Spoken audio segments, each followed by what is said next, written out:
Well, I heard they got pinned. Do-do-do. Did she kiss him and cry? Do-do-do. Did he pin the pin on? Do-do-do. Or was he too shy? Do-do-do. Well, I heard they got pinned. Do-do-do. I was hoping they would. Do-do-do. Now they're living at last. Do-do-do. Going steady for good. Well, they're not going steady, but they are giving out immunity pins. My name's Chris. My name's Kristie. This is the Washing Up Podcast, and we are here today to talk about eliminations and immunity. Indeed. And we actually have a pin, so... Woo! Spoilers. As was... Well, it's not really spoilers. This is after the episode. Just in case people I do know we have a couple of fans out there who are listening to us and not remotely watching MasterChef, and this must be a mindfuck for you, but thank you. We appreciate it. I know. Good on yous. I mean, we treasure all of you. Every single one of you. Everybody in the House of Love. One love. One dog, everybody in the House of Love. But well, we are the White House of Puns, actually. Well, we are the House of Puns, although Lisa Romano again on Twitter. And she's like a goddess. Thank you for the shout out again today, Lisa. We greatly appreciate it. Lisa last night was making jokes about things being a bit whiskey, and my comment was, no, Eloise is tomorrow night. Use that one then. And then tonight, when Eloise was getting close, it's like, has Eloise made a whiskey decision? To which I responded with, see, told you, works so much better now. So we'll start with the elimination first of all, because it's never nice to see anyone go home. No, Monday night's elimination from the Tower of Terror. The Tower of Terror. I was disappointed. They all went to Dream World, and it was whoever didn't shit their dacks. I was disappointed there was no, roller coaster. I know, I was just upset that they didn't go with my suggestion that it had to be one haunted component, one cursed component, one component that's from a dead man's grave. For me, there was one component that needed to be running up the side of the giant drop, but we're coming at this from different angles, I can see. Very different angles. So the Tower of Terror, which just looked like somebody dropped a cake and threw all the stuff that fell off it on top. Now, the chef, what was his name? Beardy McBeardface. Beardy McBeardface had made this cake and in honour of his grandmother Rita. Yes. Now, all I can think to myself is Rita a hoarder? Because there was a shit ton of stuff going on in that cake. I was disappointed there was no Ripper Rita. There was no eater. Yeah, there was no Rita the Eater.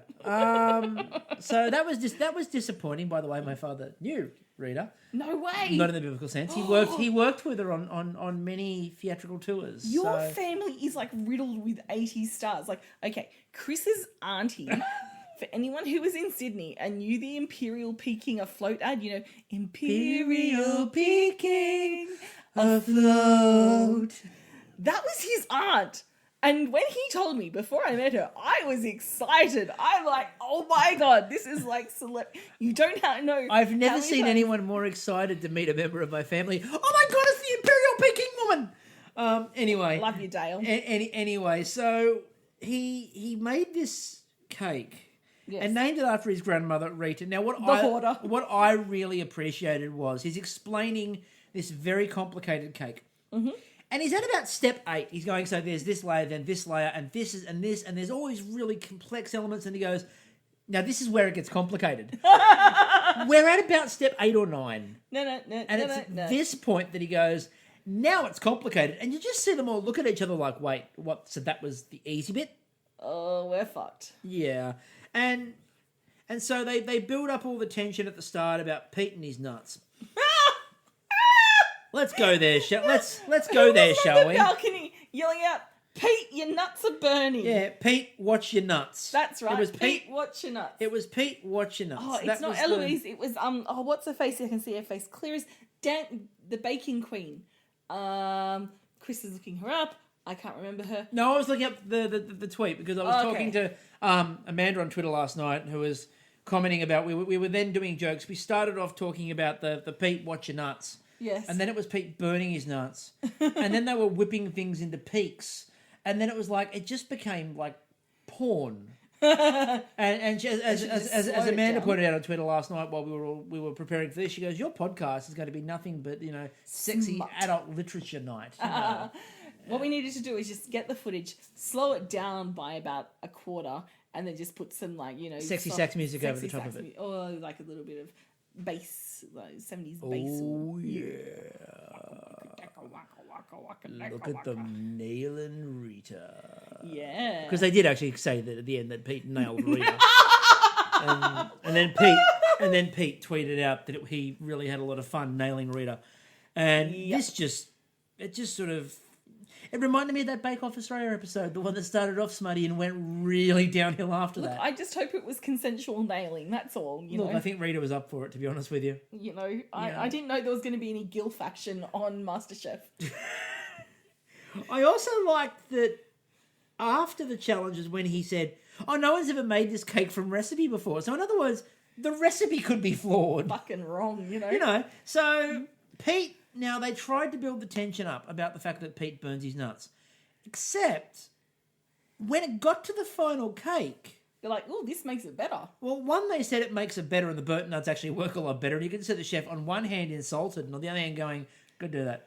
Yeah.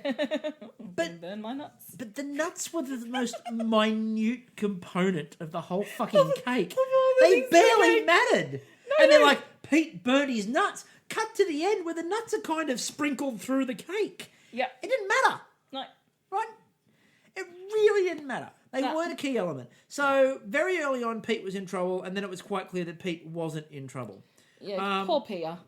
Then Ray took that mantle and ran with it. Yep. As Ray decided, speaking of forcing people to do things against their will, he was trying to force the cake against its will. And watching his technique... I'm, again... You're hoping he's not a proctologist? Well, I'm hoping he's not a proctologist. I'm also hoping that I never have to be on the... I mean, obviously, it's not good to be on the reciprocal end of chest compressions at the best of times, but watching him sort of compress this cake and going, it's not fitting in there. I'm pushing it harder. It's not fitting in there. No. It's perfect technique for chest compressions. Yeah, but he wasn't quite sure what was going on with it or if he was pushing hard enough.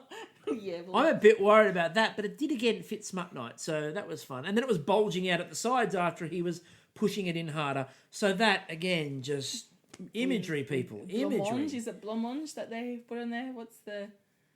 Not dacquoise. What did they put in there? Blancmange. They put something French in there, and I went, oh, I recognise that from Bake Off, and now it's just gone out of my head because I've just got waffles on the brain. Oh, we were making jokes. Yes, we were making jokes last night. I've got Mike now too. Thanks for that. You're welcome. Welcome, everyone. It's catching. It's catching. You'll all yell. You'll be yelling at us right now, and we'll remember it. Damn it! We'll remember it. We'll remember it after we finish. I've become one of those podcasters that I hate. You know, when you're in the car and someone's like going on, and you're like, for fuck's sake, it's just blank. And yeah, I'm sorry. Just yell. Take this moment to yell. Yeah, just keep yelling. It's all good. It's all good. So. Ray was forcing cake into places the cake didn't want to go. He wasn't consensually nailing Rita. It was a non-consensual nail. Oh. Yeah, cake rape jokes are huge on this podcast. They play big with the audience. I'll give you that much. Rape as a joke is always a good choice. Yes. Well, by the way, we're kidding. We're kidding. Don't ever. No. Don't ever do that. Bad stuff. Okay. All right. So then the next thing we sort of Pia. Yeah. Okay. So Pia, let's remember how Pia got there in the first place. Pia forgot half her fucking ingredients. They were sitting on the bench. Yeah. Pia forgot to put everything on the plate. Cut to my awesome Eurovision audition. When you get past that, we get to last night. Pia in a black apron. Now, what ended up happening was that Pia looked okay for about the first. I was going to say about the first half of the episode, but that's a lie. 10 it was seconds. closer to. I was close. So it's about closer to about 10 to 15 seconds. Yeah. And then she was in a little bit of trouble. And then she was in Couldn't a get a little meringue bit to more whip. trouble. And then, I mean, look, they said, her cake was perfectly sort of straight and aligned. That might have been because there was nothing in it, because nothing worked. On the bench. No. It was just flat. It was granular, and she's just like, I just hope that it'll work out over time. Look, obviously Rita likes being nailed by men, but not nailed by women. Yeah, apparently it wasn't a bi cake. Rita was very much a heterosexual cake. And there's nothing wrong with that. There's nothing wrong with that. You can be as hetero as you like, or homo as you like, or asexual as you like, when you're a person or a cake. Yes, cake rights are very important. Cake rights, yeah. Marriage equality, whether you're humans or cake. Anyway, so Pia tried to rescue this, and the more she tried to rescue it, the messier it got. Stop digging, it's already dead. Exactly. And again, I go back to that issue with the meringue and the idea of it's very granular. Maybe if I keep beating it, eventually the sugar will dissolve. Now, Pia, come on. I know you were being optimistic there, but you've made many cakes, and I've got no doubt you've made many meringues before. You're Italian. I have no doubt you've done this. You know just as well as everybody else does that if it's very granular, there's no chance that's breaking down. That ain't coming back. So she did a new one, and it just didn't rise. And nothing worked for it. And so when they got to and it was interesting because I think any other night, I think Ray was gone. Gorn, gone. And I know that there are, Kira, for example, on Twitter. We keep having this discussion. As I said to her, he keeps on doing well in the second of his cooks. He's not very good in the first one, but then he's really good when it comes to an elimination. My fear is that by that philosophy, he's going to win by default. Ray really is the Lisa Simpson of the Little Miss Springfield pageant. Here she is. What in the unlikely event that somebody gets struck by lightning? Yeah, that might work. But no, so it was pretty fair. I think as much as I was kind of, and again, you don't wish ill on anyone, but I was really wishing that Ray went home because I'm not convinced. And again, the other thing I need to say, Cecilia of this is where we need to go season. with this. He's half a step away from writing for Nathan on something. I was waiting for the moment where about 10 minutes to go, he just panics, grabs out the meringue, whips out a "for my daughters" on the plate, and away he goes. I'm done. I still just think it needs to be, forget his daughters, it needs to be for Nathan. For Nathan, just for Nathan. If I was doing a form of cooking in this year's MasterChef and I realised that I was in a world of trouble, I think my instant reaction would be to write for Nathan on something and just sort of fist up, walk out, a la the Breakfast Club.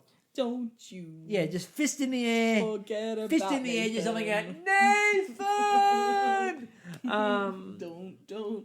Don't you? Turning one of the spray taps Forget on. about Nathan. Turning one of the spray taps on, sort of kneeling on the floor, and like Marlon Brando yells out Stella, just Nathan. Oh dear. Oh, so where were we? Pia was going home. Pia's going home. And it wasn't a contest. It really wasn't. Look, Ray didn't do brilliantly, but he didn't do as badly as Pia. But Pia bombed it all over the place. So Pia had to go home. Fair enough. Yeah. I do like early on, though, when they have to do the reflections. You've cooked so many great dishes, and then they list the two. And then they go, what was your favourite time? And if I was Pia, I would have gone, you just fucking said them. Like, that's it. That's all we've done. It's been 3 weeks, guys. We're kind of... It's been 3 weeks. We're just sort of here. It's 3 nights of that was auditions. Yeah, exactly. And team challenges. And I haven't been on TV that much, to be honest with you. Yeah. You got me up to show you how to make pasta once. And that wasn't even a challenge. So Pia went home. Which brings us to tonight. And it brings us to the immunity challenge. Now, kind of nailed our colours to the mast. Well, I have a little bit early with regards to Sarah. Look, she was on fire, but as Gary pointed out tonight, Eloise has been on She has point. been. And nothing against Eloise. No. I just like watching Sarah cook. Yeah. Hurricane Sarah is incredible to watch. Exactly, when she's like, I need some curry leaves, and out she dashes out the door. And, I mean, look, I think one of the reasons I like watching Sarah cook is that's kind of how I cook. Yeah, I just start cooking something, it's like, I need this. Go get it. So let's go through what they cooked. Sarah cooked the waffles with the Malaysian jam and mangoes. Yes. And something. You've and pretty much curry leaves. summarised it, yes. Sam cooked the coconut waffles, which I thought was a genius idea, putting the toasted coconut in there. But he topped that with the caramelized banana and chocolate sauce of some description. Yeah, I think he sprinkled chocolate over it. Yeah, sorry, my brain is going.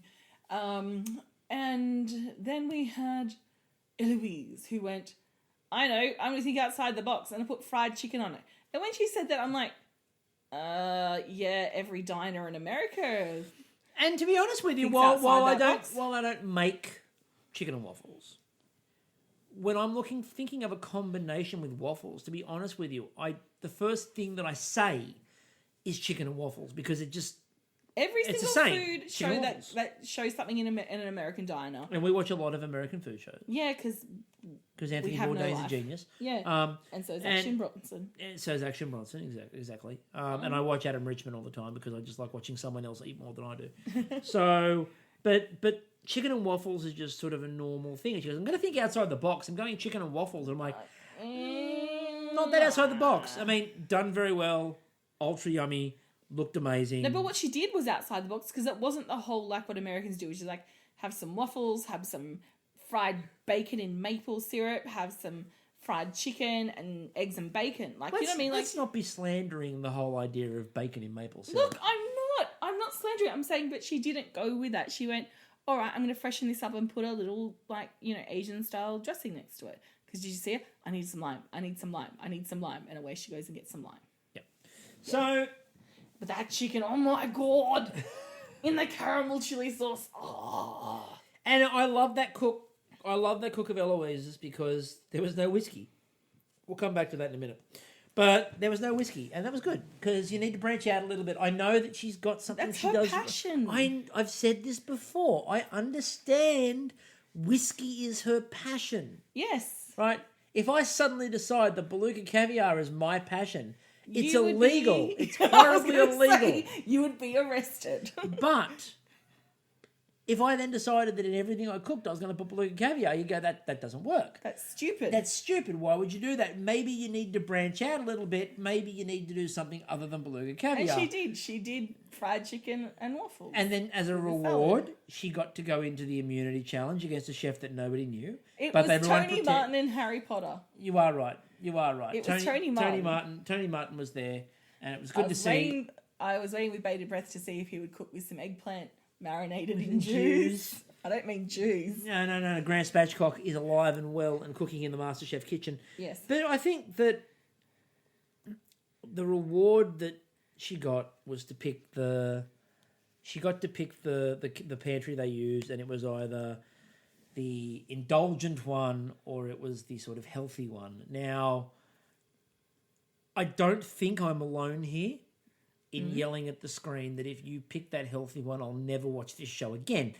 Because, on one hand, there's kale. I don't get past that, by the way, because I'm just disgusted already. Kale. On the other side, there's peanut butter and chocolate, and far more importantly, whiskey. And he just knew. Now, she's weighing up. Look, she didn't see that the eggs were on the other side because she was staring at a whiskey bottle. Who the fuck cares? She went, that's my jam. I'm going for it. Now, on one hand, you could say, yes, that's her passion. On the other hand, you might need a little bit of help if all you can see is a whiskey bottle. Yeah, but you're not thinking about that. Like, as I told you, when I was on Vidiot, my brain had a little bit of a freeze about Tom Carroll. So I've got a little bit of an understanding of where people come from when they're on TV shows. For those people who have never heard the Vidiot story before, and I know there will be some of you who didn't listen to the episodes that we did of Great Australian Bake Off or British Bake Off, but Kristie was once on Vidiot. Yes, I was. It was the Eden Gahar era? No. What's his face? He's Scott McRae. Oh, yes. We had Scott McRae. So Scotty asked the question that could have made me tied with another girl from my school, Evelyn. And this question was, what sport is Tom Carroll famous for? My brain just went, golf. If it had gone surfing, this would be different. Your life would be so different. It's like that, what's that called? Sliding doors? Kind of like sliding doors, but no, the one with the dude who played baseball, and if he'd hit the ball, Mr. Miracle or something? I can't remember. You're referencing movies that nobody's seen now. No, it's a real movie. I have no doubt it's real. It's this movie where this guy goes and sees. Yobbo's Up the Guts is also a real movie that was made by Warwick Capper, but no one's ever seen it. No, it was. I'm pretty sure it was Jim Belushi. He walks into this bar. It's a Jim Belushi movie. And there's Michael Caine, and Michael Caine grants him a wish that, he goes, oh, if only I'd made that hit when I was like 18 at school.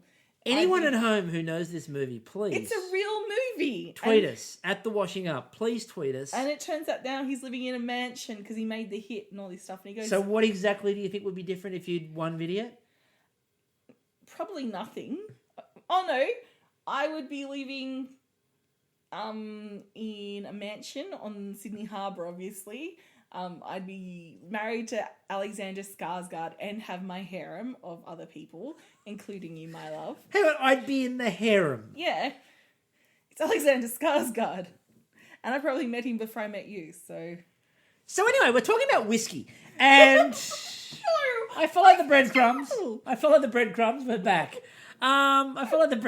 back. So whiskey. And we were talking about whiskey and the fact that Eloise went back to sort of her crutch and which is whiskey.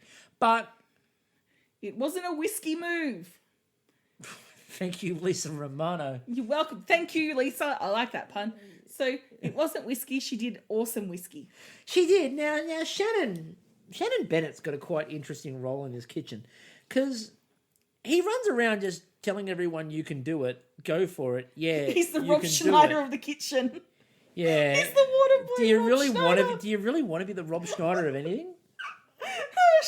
I don't even know if Rob Schneider wants to be the Rob Schneider of Rob Schneider. When they do the MasterChef movie, it'll be Rob Schneider is no. Bennett. Although, please, ladies and gentlemen, please tweet us your idea of MasterChef Australia the movie. I'd love to know who the hell you'd cast. The casting, yep. I'd love to know who you'd cast.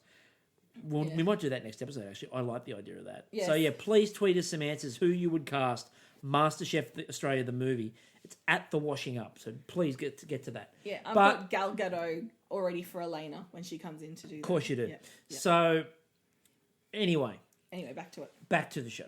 Yes. We had Shannon running around just sort of tasting things going, you can do it! That's good. That's good. What are you doing now? Hang on. And she's there going, I need to make a mousse, but I don't have any eggs. She goes, eggless mousse. Eggless, I don't know. Eggless. And I'm screaming at the TV at this point. Oh, come on, Shannon. We all know you can make a mousse without eggs. Yes, and but he was showing his acting range in case he's... In case he's cast in the movie? Yes. Maybe they're going to cast him as George Columbaris. You're going to have to lose the hair, Shannon. Can't I just wear one of those head masks? Rob Sitch does it all the time when he does a George Columbaris impression. Good crock and bush. Anyway, so we had...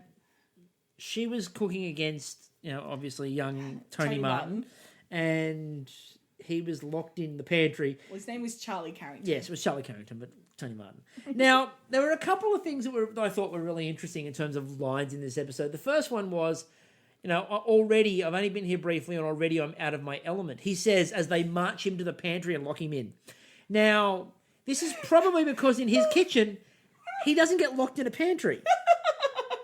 Well, that's not since his apprenticeship days. If you really want to know why he was out of his element, they don't lock him in his own pantry. It probably doesn't happen to him. The other one that I liked was just backtracking a little bit. It was when they were talking to Sarah about her dish. Yeah. And Gary goes, were you so flustered because you'd like to win? Oh, that's right. You'd like to win immunity. And again, you could almost hear in her head Sarah going, duh! Nah, I'm just bored, so I thought I'd do it for a laugh. Why do you think I'm trying to win, Gary? I'd like to be immune to elimination. I'm doing it as an ode to my beloved who's at home. Shout out to you, my beloved. It's like, no, of course I want to win immunity. Duh! She's going like 100 miles an hour. Gary asking all the important, although whisking power. Whisking power. Holy shit. She was a one-woman she was like a human, what's your mix master thing called there? It's not a mix master, it's a KitchenAid. KitchenAid. She was a human KitchenAid. She was a human KitchenAid. It was very impressive. Yeah. And I like the way she's like, when they're like, use the hand mixer, and she stops, looks up at the gantry, looks at everybody, and then goes straight back to whisking again. It was just like, fuck that, no time. Yeah. And nobody got time for that. So Nobody got time for that. So then they let him out of the pantry. Yes. And he then looks at the fact that he has to cook with the indulgent side and goes, I'm struggling to work out what to use. There's chocolate everywhere. Chocolate, chocolate everywhere. It's so much chocolate. It's like the land of chocolate. Indeed, it was the land of chocolate. Don't poke him, he's full of sugar. Yes. But my favourite thing is he gets everything and gets Oreos and like he's got all these ingredients on the bench and Shannon's going, and what's that for? And what's this for? And what's that for? And what's that for? Oh, they're just my snacks, he says, pointing to the Oreos. I love, see, it reminded me a little bit of, there's a line in my favourite episode of Frasier, Ham Radio, where he's there making all the noises and doing all the sound effects, and he's going, we've got this sound effect, this sound effect, this sound effect, and my coffee for thermos. And Frasier goes, really, what's that one for? And he goes, it keeps my coffee warm. So it just reminded me instantly, I had a flashback to my favourite episode of Frasier. So he's, snacking away on the Oreos while he's cooking. I liked the idea of the midnight snack. Yeah, I liked what he did. It's a bit Nigella-esque though. It's big fat pieces of toast fried up and. Now let's cut to the chase. Okay. Gary, George, and Matt are judging, and of course it's a blind taste test. Yes, it is. Now, what they did when they named the dish, and they clearly did this with the fact that with Eloise in mind, they just called it chocolate and peanut butter when they presented it to them. Now she called it chocolate and peanut butter with a whiskey caramel sauce. Now, they're like, this is completely blind. We don't know who's made what. And I'm like, there's a fucking whiskey sauce on there. Who the fuck did you think made a whiskey sauce? Yeah, well, it doesn't matter. It matters on how well she did it. And obviously, she took that whiskey sauce, made it her bitch, served it up, and gave the judges orgasms. Because you saw it on their face. I'm not criticising it. The dish looked like it was the best dish. It looked like she deserved to win the immunity pin. But I just found it really amusing that it's this whole idea of we don't know who's done what. And then Eloise has almost gone, I'll make you something with whiskey. I'll give you a bit of a tip. So what? She didn't. I don't think she did that with them in mind. I think she did it from her own passion. I think she did it from her own passion too. But again, it's just the identity, the calling card. Yeah. There's whiskey in the dish. And it wasn't like it was hiding. As Shannon was saying while he was cooking it, man, that whiskey smells good. And she goes, I'm not quite sure about how strong it is. So I just added a bit more whiskey. whiskey. It's kind of the Julia Child way of cooking. It's Mary Berry school. Just throw in a little bit more booze. It's very Mary Berry. I mean, look, Eloise, I have no doubt that eventually you're going to open your own whiskey and dessert bar. And when you do, Mary Berry should open it. But please don't make it as pretentious as the new whiskey bar that has to close down Zanzibar in Newtown and call it Webster's and have like a dapper 1920s guy on the front. It's just, just saying. Okay. That social commentary was provided by Kristie. Yes. So she served it up. Okay. She served it up. And the judges had an orgasm. They had an orgasm, but Matt's like, whether you're a home cook or you're a chef who's been working in the kitchen for 30 years, you wouldn't exactly look at that pantry and know what you could pull out of it to make something like this. And I'm like, if you're a home cook, Matt, you go to that kind of indulgent pantry, you look at the Oreos, open these bitches up and have one. That's how you do it as a home cook. You don't go, you know what I'm going to do? I'm going to take all these pre-made ingredients and make a whole new fucking thing. No, you don't. I'm not in the supermarket going, and I'll get some chocolate royales and I'll get some corn chips and I'll get this because I want to make a whole new thing. No, I'm getting it because I'm going to snack on them. I'm going to make something else out of them. One. Yeah.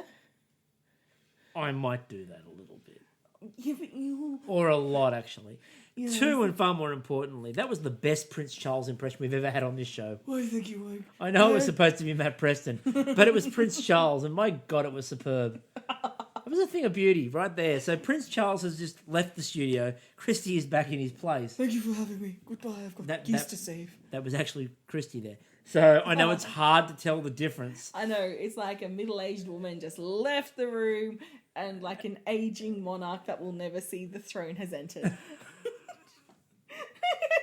So anyway, they gave her the pin and she won and everyone hugged her and celebrated and jumped for joy and it was wonderful and marvellous. Now, and why did spectacular. they give the pinning on to the guy with the worst fine motor skills in the whole judging panel? I don't. Matt ties cravats every single day. Well, they were a bit worried. I think they were a bit worried about Gary stating the obvious while he did it, so they decided not to do that because Gary was Captain State the Obvious tonight every time he said something. I'm just here. I'll miss your boobs though, doll. Is that what you think he'd say? There's whiskey over there. Look at the whiskey. Look at the whiskey. It's like, Gary, we get it. There's whiskey over there. Stop pointing at the whiskey. Stop pointing. He just had a little... Stop pointing. There was a glitch in the Matrix. Gary got stuck on whiskey. And George, just wanted to, get the pin out, I believe that's exactly how George, picks who's his sous chef for the night, The thing is, right, is that George has been lovable and endearing all these years. And just with his latest, coming out as underpaying his staff and that hoo-ha at the thing, has just spent all my goodwill for him. It wasn't hoo-ha. He hit somebody. Yeah, he assaulted someone at the football. And, he was getting, what's it called? Not in their hoo-ha, might I add, because that was... No, he didn't assault someone in their hoo-ha. No, but... I wouldn't want him to assault someone in the hoo-ha, that's horrible. He was getting verbaled, and instead of just walking away, he just, went and took it out. And I understand you can lose your cool and shit, but, it just doesn't... He's like, goodwill is just... It's a quandary, but we'll get through it. I love the show. But we'll get through it. We'll get through it. We're working through it. And, Sorry. Everyone was okay. Nobody got pinned too hard. She seemed quite happy with the pin at the end. So I'm assuming either that the pin was inserted correctly or it was holding all the blood in and the major organs were not bleeding out. So she was happy. So either way, it's a win-win situation for Eloise and well done to Eloise. She deserved it. Now tomorrow night we get team challenges. I like team challenges. I know. I've got to work tomorrow night, so we watch it late. So we watch it late. So we won't be on. We won't be on Twitter tomorrow night live because you won't be here. You've got trivia. I, however, will be recording something. Hold on. Prepare for the drop. My good friend Fee Newen. There it is, folks. Of Bake There's Off the joke. fame. My good friend Sweary Canary and I will be recording the next episode of Food Nerd Vanity Project tomorrow night while MasterChef is taking place. So I will be watching it once Kristie has returned home. So then we'll watch that, and then we will be recording on Thursday night after the episode. Yes. Now I'm just pre-warning you, depending on how my headspace is on Thursday, because I've got a meeting at work. You've got a meeting anyway? I've got a meeting at work, so we'll see if I'm fun employed on Thursday night, which I think I will be, but that's all right. We can celebrate with some MasterChef. We'll celebrate with some cooking. We'll celebrate. George knows all about people being fun employed. Anyway, so with that in mind, we'll leave you from here. My name is Chris. My name's Kristie. This has been The Washing Up, and we'll catch you all later. Ciao.